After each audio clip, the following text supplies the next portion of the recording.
Welcome to the Tesla Economist. Please hit the thumbs up and don't forget to subscribe. Be honest, do we actually want the ICE companies to succeed? Or do we just hate them for polluting our world for so long, not wanting to transition earlier to EVs? Are we holding a grudge against the likes of Volkswagen for Dieselgate? Remember, they got caught. Imagine what the other manufacturers may have done in the past that they got away with. When GM launched the EV1 in the 90s, the owners loved them. It was obvious that EVs were a better product. Even with the outdated technology the EV1 was using, GM only offered them on lease. When the leases expired, they destroyed all the cars. I guess it was some sort of marketing research. They could have started evolving EV technology as early as then. Do we hate their business ethics by oppressing anyone else who tries to compete with them, like what happened to the Tucker in the 40s, a vastly superior vehicle that the three big US auto companies used all their power to stop succeeding through crony capitalism? Have we just had enough of all their marketing and lies over the years? Or are we just being greedy and we don't want anyone else to attempt to compete with Tesla and take up some of their valuable market share? We want Tesla to dominate the market so the stock price will go that much higher and we will simply be that much richer. I'll be honest, I secretly do like that none of the EV models they put up against Tesla come close. I think even if I wasn't a Tesla investor, I still would. It feels like Tesla are the good guys. I would say underdog, but obviously their market capitalization towers over all the others. But we are conflicted with the platitude of wanting to transition faster to renewable energy, and should thus encourage any attempt made by any company, perhaps no matter who they are, whether it's a former oil company turned energy company, or a former polluter turned electric. It's all good for the planet, right? We make out like we welcome the competition, and even Elon congratulates any so-called competitors of the electric achievements they make on the way. But are we really sincere in this? Does Elon really care? Or is it just an empty attaboy? Do they deserve to keep going? I mean, it's partly their fault we're in this scenario in the first place, and the whole climate change thing. And it's been their businesses that have been concentrating wealth in the Middle East for so long too. Any of these companies could have attempted to transition decades ago.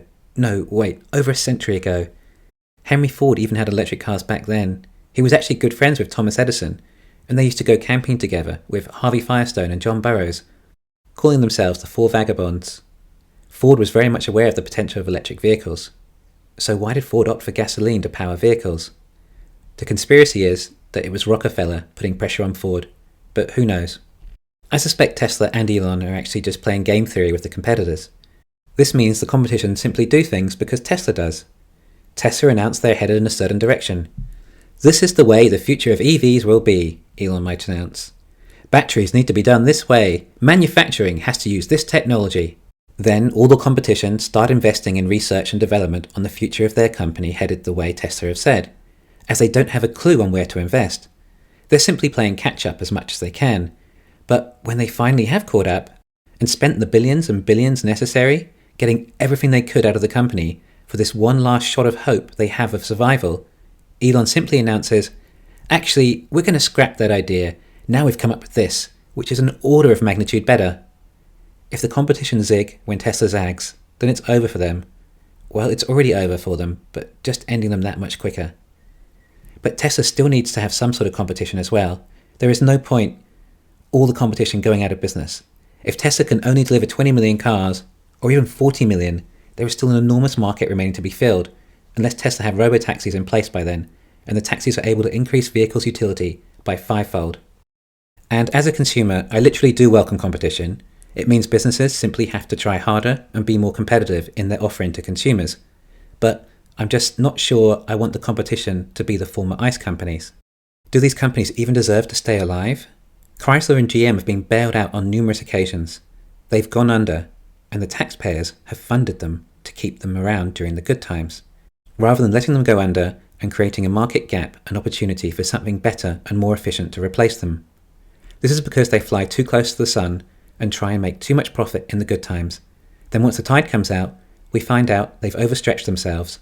They do this because they simply know the US government won't let them go under. But do taxpayers want to keep paying for giant corporations that are so behind the times and technology that they're holding back our standard of living? Businesses should evolve through the free market as much as possible, with a survival of the fittest attitude. It ends up producing a much higher standard of living for consumers and citizens. Not so great for the businesses that go under though, but gives more motivation to them to not go under in the first place without any government safety nets. Basically, GM and Chrysler have already gone bankrupt. Ford and Tesla are the only two US car manufacturers that have not. Yes, Ford deserves kudos there. A lot of Tesla investors think that Tesla will be responsible for the inevitable fate of the legacy ICE companies. As someone who tries to analyse their potential in the EV industry, I'm in agreement with this statement. But also, let's not forget the damage these companies have done to the environment. Yes, they have tried to reduce emissions over the years, or at least faked them like Volkswagen's Dieselgate scandal. Bear in mind, Volkswagen were caught over that scandal. Just think about how many other scandals these companies have managed to get away with in the past. They've had plenty of time to move over to EVs. GM knew a long time ago there was a market for electric cars from their EV1 in the 90s, and they did launch the Bolt. BMW launched the i3, and Nissan has its Leaf. But none of those cars were cool, nor were they fun to drive or full of features. Little effort was made. The ICE companies didn't invest heavily into EVs, and likely because it would cannibalize the core of their entire business and business model. But these companies decided not to take the path of EVs and not spend 5 or 10 more years on R&D and battery production. Now they're behind 5 to 10 years on R&D and battery production, which is a long time to catch up. Of course, by the time they do catch up, Tesla would be another 5 years ahead again. This is the choice the legacy manufacturers made. This is the reason they will likely go out of business this decade. We hear about Tesla and EVs being battery constrained. When legacy autos make an EV, they make cars with lower range and larger batteries than Tesla. If there are limited battery resources, then batteries are used most efficiently with Tesla's technology. In other words, if the aim is to transition off fossil fuels as fast as possible, then more EV manufacturers doesn't necessarily mean that will happen the fastest. E.g., if Ford and GM acquire batteries from CATL that would have otherwise gone to Tesla, then there is an opportunity cost. However, Ford or GM may get 10,000 EVs from said batteries, whereas if Tesla acquired the batteries, they could have made 15 to 20,000 EVs from the same amount of batteries. This is because Tesla's technology in getting the most out of the batteries is simply that much better through drivetrain, motor, software, and more. Likewise, even when they've built their own battery factories, they will all be bidding for the same resources. The legacy companies may secure a nickel supplier that Tesla will miss out on as a result. To be honest though, I think Tesla will have seen this coming for a while and thought so far ahead that none of the competition should have a major impact on Tesla's supply chain. However, you might not say the same about engineers. Tesla is also engineer constrained. They may have this amazing new battery technology and master the 4680 production line, but then the next job would be to set up as many battery lines as they can, except that requires talented people. There's only so much talent, particularly in times like these. Legacy autos hire an enormous amount of staff. Obviously, a lot of these are also engineers. They may not specialize in the particular field required for EVs, but they have the right background and can retrain. Legacy auto companies have a lot of employees that Tesla could benefit from in their pursuit of growth. If these companies failed, then there would be more available to Tesla. In other words, these legacy companies are holding back not just Tesla's growth, but the overall growth of EVs by tying up talent. Of course, now they're trying to get into EVs, it will be even worse.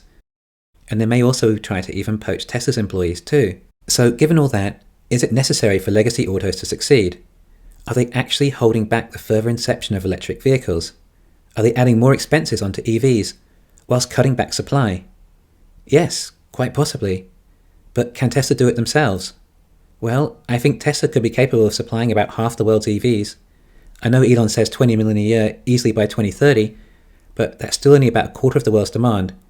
I think Tesla could get to 40 million, and I think they have to in order to meet their mission, because no one else is showing any signs of significant enough numbers or progress. Also, not every country is as rich as Europe or America. They simply can't afford Teslas.